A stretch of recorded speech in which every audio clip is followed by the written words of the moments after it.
Assalamualaikum warahmatullahi wabarakatuh. Halo anak-anakku semuanya, bagaimana kabarnya hari ini? Semoga selalu dalam keadaan baik dan sehat ya. Bertemu lagi dengan Bu Ella di video pembelajaran ilmu pengetahuan sosial kelas 7.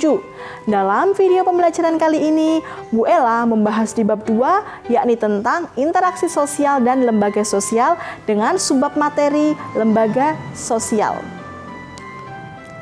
Sebelum kita menyimak video tentang lembaga sosial, yuk kita ketahui dulu sumber belajar, skenario pembelajaran, dan tujuan pembelajarannya.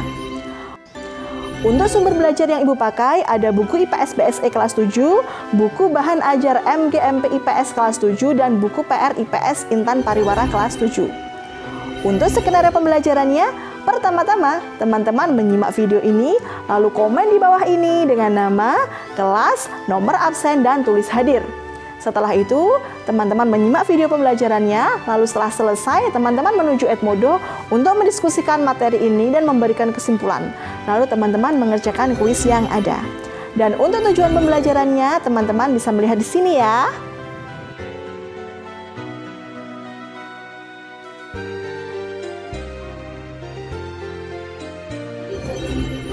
Sekarang teman-teman, amatilah kegiatan yang dilakukan masyarakat di lingkungan sekitarmu.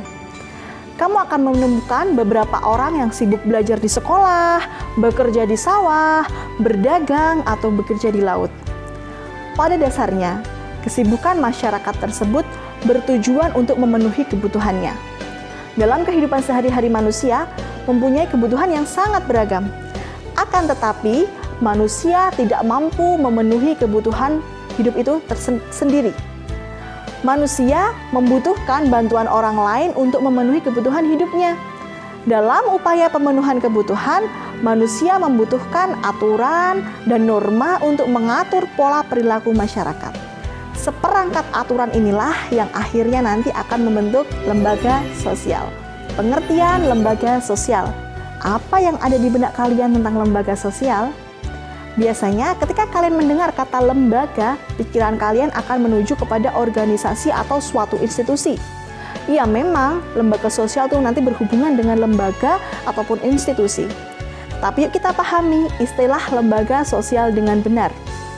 Lembaga sosial merupakan terjemahan dari istilah bahasa Inggris, yakni social institution, yang merujuk pada dua pengertian, yakni sistem, nilai, dan norma-norma sosial, serta bentuk atau organ sosial. Para ahli masih belum sepakat untuk menerjemahkan istilah social institution dengan istilah yang baku. Dalam bahasa kita sehari-hari, kata institution sering disamakan dengan istilah institut. Dalam bahasa Indonesia, kata tersebut berarti lembaga. Kata social institution biasa diartikan dengan lembaga atau pranata atau institusi. Padahal antara lembaga dan pranata itu harus diadakan pembedaan. Pranata adalah sistem norma atau aturan-aturan yang mengenai aktivitas masyarakat, khusus yang berupa perilaku yang diwujudkan dalam bentuk tingkah laku. Sedangkan dalam bahasa Indonesia, lembaga itu adalah badan atau organisasi yang melaksanakan aktivitas tersebut. Nah, tetapi masih banyak para ahli yang masih menggunakan kata lembaga sosial. Sehingga memang tidak masalah menggunakan kata tersebut, tetapi kita harus mampu memaknainya dengan benar. Lembaga sosial itu sebenarnya adalah sistem aturan-aturannya, bukan organisasinya. Seperti itu. Nah, mari kita simak pengertian lembaga sosial menurut para ahli. Yang pertama yakni Surjono Sukanto. Lembaga sosial merupakan himpunan norma dari segala tingkatan yang berkisar pada suatu kebutuhan pokok dalam kehidupan masyarakat. Yang kedua, Paul Harton and Chester L. Hunt. Lembaga sosial adalah sistem norma-norma sosial dan hubungan-hubungan yang menyatukan nilai-nilai dan prosedur-prosedur tertentu dalam rangka memenuhi kebutuhan dasar masyarakat. Yang ketiga, Robert McIver and C.H. Page, yakni lembaga sosial adalah prosedur atau tata cara yang telah diciptakan untuk mengatur hubungan antar manusia yang tergabung dalam suatu kelompok masyarakat. Yang terakhir, menurut Kunchoroningrat, lembaga sosial adalah suatu sistem tata kelakuan dan hubungan yang berpusat pada aktivitas dan memenuhi kompleksitas kebutuhan khusus dalam kehidupan masyarakat.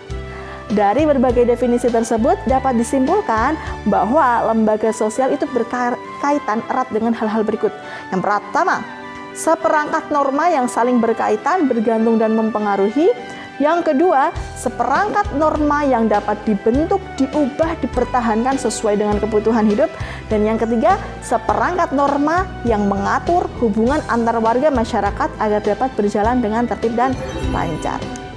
Nah, dari pengertian-pengertian tadi menurut para ahli kemudian disimpulkan bahwa lembaga sosial adalah wadah dari sekumpulan norma atau aturan ya, atau kaidah yang mengatur pendukungnya dalam rangka untuk mewujudkan kebutuhan masyarakat yang bersifat khusus. Nah, untuk memfungsikan sekumpulan norma tadi, maka setiap lembaga sosial itu pasti memiliki beberapa asosiasi atau organisasinya. Nah, untuk lebih jelasnya, teman-teman bisa melihat tabel berikut ini. Ada perkawinan, itu lembaga perkawinan nanti organisasinya KUA. Kemudian ada lembaga pendidikan, nanti organisasi atau asosiasinya sekolahan seperti SD, SMP, SMA, perguruan tinggi. Nah, nanti lembaga agama asosiasinya yaitu seperti agama Islam, Kristen, Katolik, Masjid, Gereja, Muhammadiyah, NU. Nah, itu adalah asosiasi atau organisasi dari lembaga agama. Nah, juga ada lembaga ekonomi yang nanti organisasinya atau asosiasinya yaitu seperti koperasi, PT ataupun firma. Syarat lembaga sosial: suatu norma terlembaga dalam suatu sistem sosial tertentu apabila memenuhi 3 syarat ya. Jadi maksudnya suatu aturan itu terlembaga dalam suatu sistem sosial tertentu itu ada 3 syaratnya. Yang pertama, diterima oleh sebagian besar anggota masyarakat tanpa ada kalangan yang menolak, sehingga aturan tersebut sudah diterima sebagian besar kalangan masyarakatnya. Yang kedua, norma tersebut atau aturan tersebut sudah menjiwai seluruh anggota masyarakat, sudah pasti dilakukan oleh masyarakatnya. Dan yang ketiga, norma tersebut harus mempunyai sanksi yang mengikat. Ketika seseorang melanggar norma atau aturannya, maka ada sanksi yang dikasih kepada orang yang melanggar peraturan tersebut. Tingkatan norma. Terdapat beberapa tingkatan norma, yakni yang pertama, cara atau usage. Itu merupakan suatu bentuk perbuatan tertentu yang dilakukan individu dalam suatu masyarakat. Tapi memang tidak secara terus-menerus ya.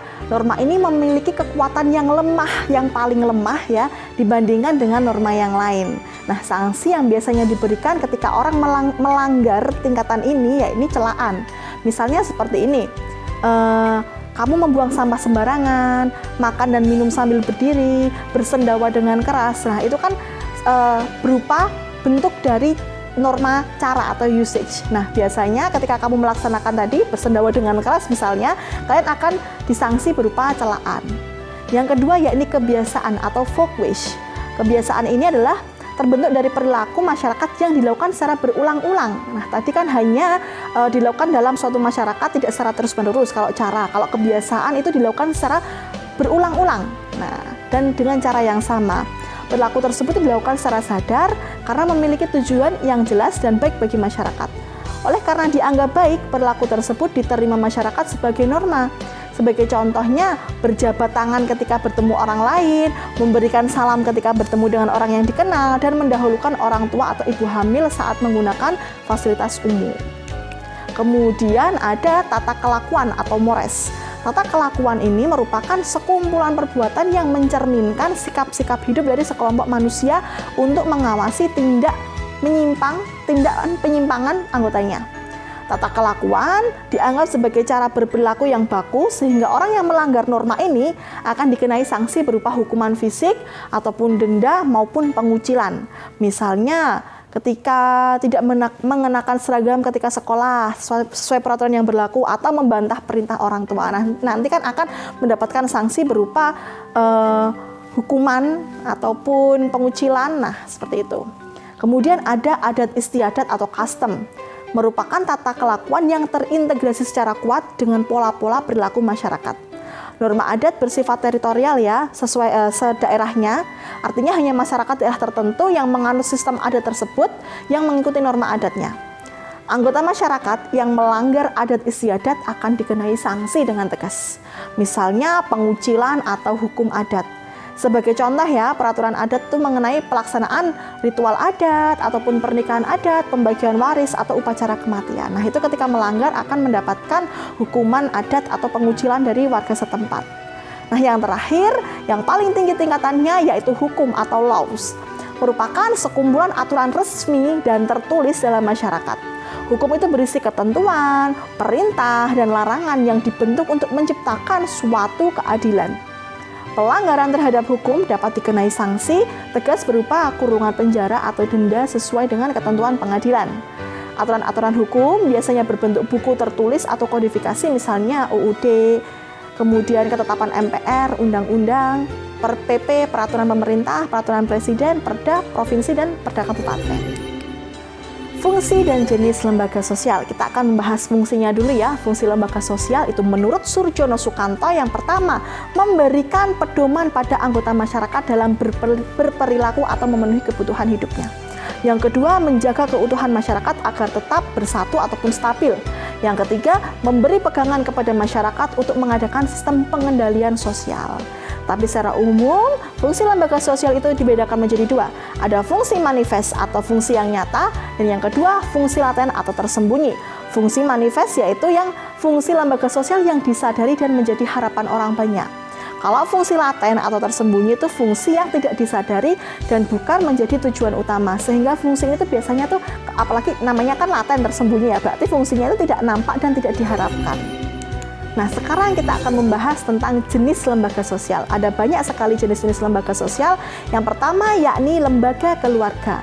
Keluarga itu kan merupakan unit sosial terkecil dalam masyarakat, terdiri dari ayah, ibu, dan anaknya. Nah, biasanya anak-anak inilah yang nantinya berkembang dan mulai bisa melihat dan mengenal arti diri sendiri. Kemudian ia mulai dikenal dengan individu itu melalui keluarga, sehingga keluarga itu berperan untuk membina dan membimbing anggota-anggotanya untuk beradaptasi dengan lingkungannya, baik lingkungan fisik maupun lingkungan budaya dimanapun ia berada. Nah, lembaga keluarga itu memiliki fungsi penting bagi kelangsungan hidup dan regenerasi setiap individu. Berikut ini adalah fungsi-fungsi lembaga keluarga. Yang pertama yakni fungsi reproduksi atau melanjutkan keturunan. Yang kedua, fungsi proteksi atau memberikan perlindungan kepada anggota keluarganya. Yang ketiga, fungsi sosialisasi. Nah, jadi keluarga itu fungsinya untuk menanamkan nilai dan norma sehingga orang itu bisa di dalam masyarakat itu bisa diterima. Yang keempat, yakni fungsi afeksi, yaitu memberikan kasih dan sayang.